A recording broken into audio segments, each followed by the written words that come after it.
What's going on, guys? Welcome back to my second channel. I'm the baddest, and today is the first of a week's long worth of videos where I count down my favorite albums from different genres by genre. Every day for this whole week, you get so much content out of me. I'm such a giver. Today, I am going to be counting down my 5 favorite metal albums from this year. So this includes thrash metal, nu metal, metalcore, death metal, any kind of metal is included on this list. For all these lists this week that are divided by genre, we're going to be including several subgenres as well for the sake of simplicity. So yeah, without any further ado, these are 5 metal records that came out this year that have been in my rotation ever since their release. At number 5, coming in last but certainly not least, is the self-titled record from Warpstormer.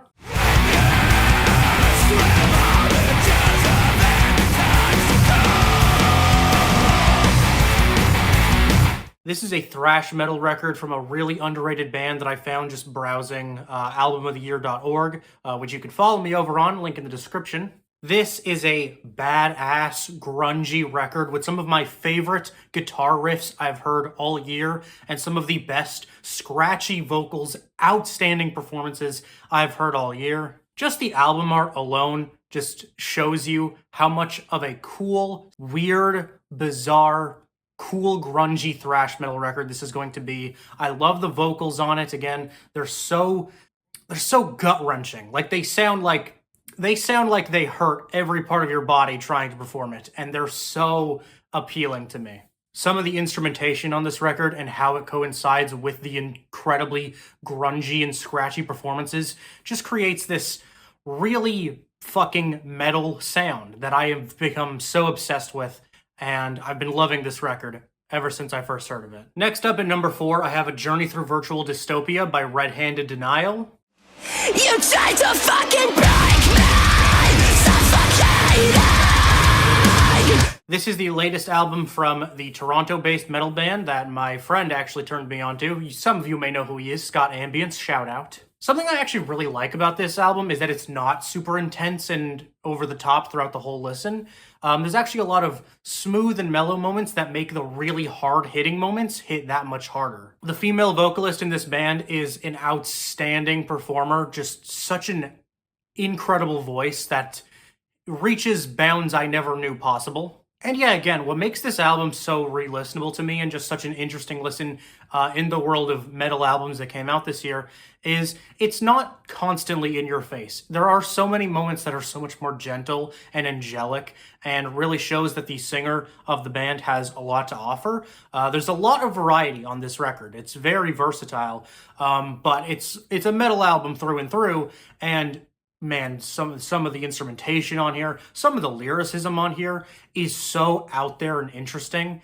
And yeah, again, those hard-hitting moments hit so much harder when you have a moment to process the more soft moments. I've had a lot of fun with this listen. I've come back to it multiple times, and I highly recommend it.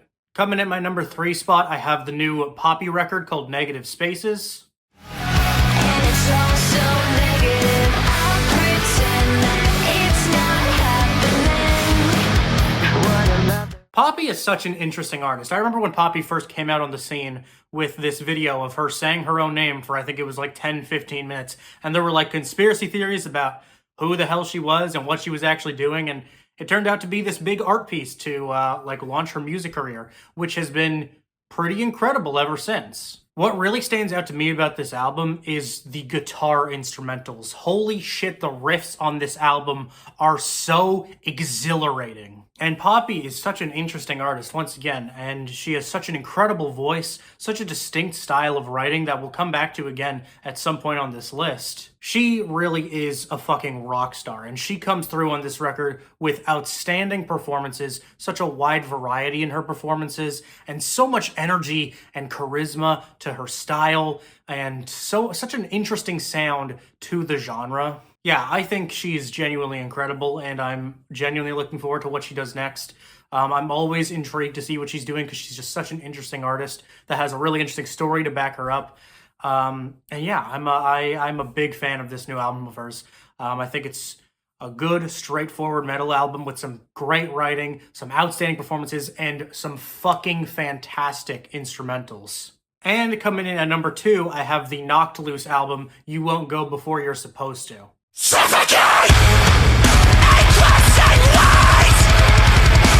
Shine out by every mistake! This was, I believe, the first metal album I listened to this year, and it is just such a fantastic listen. It's short, it's simple, it's very straight to the point, but everything it does so effectively, and it does so fucking in-your-faceily. This album spares no moment with some bullshit, or some mellow moments, or some soft baby bullshit. It is just metal, loudness, in your face the whole way through without giving you a second to breathe right once it starts. Yeah, the vocal performances on this one are incredible. The screaming, the screeches are so distinct. They have such a titular, unique sound to them. And the instrumentation, man, the instrumentation on this one is fantastic too. Just about everything about this album is so well-rounded.